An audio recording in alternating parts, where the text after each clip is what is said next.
Hey everyone, welcome back to a new video on this channel.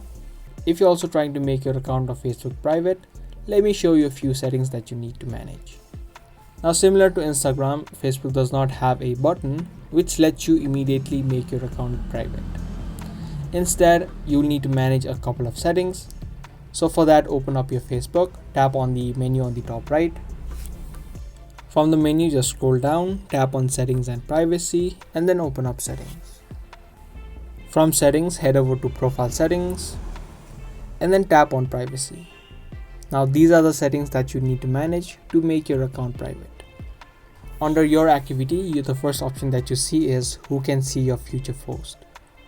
If you don't want others to view any of the things that you post, or if you want to make it for yourself only, you can tap on see more and tap on only me. And similarly, you will also have a few other options such as friends accept or specific friends. So if you want to make your post visible only a few specific friends, you can tap on this option and select those friends.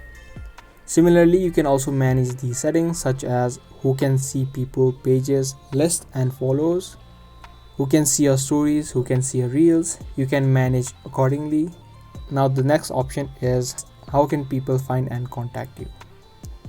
By default, who can send you a friend request will be set to everyone. Make sure you set to friends of friends. This way everyone on Facebook who don't know you won't be able to send you friend request. Similarly, you can also manage these settings such as who can see your friend list. You can make it private if you want by tapping on only me. Who can search you up or look you up using email address. You can also tap it to only me to make your account private. Using a phone number also, you can tap at only me. This way no one can search you up using the phone number or the email address linked with your Facebook. After you have managed these settings, your account of Facebook will be pretty much made private.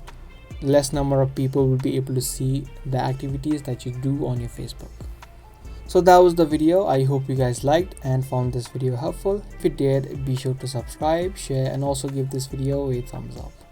I'll be soon back with more informative videos. Thanks for watching.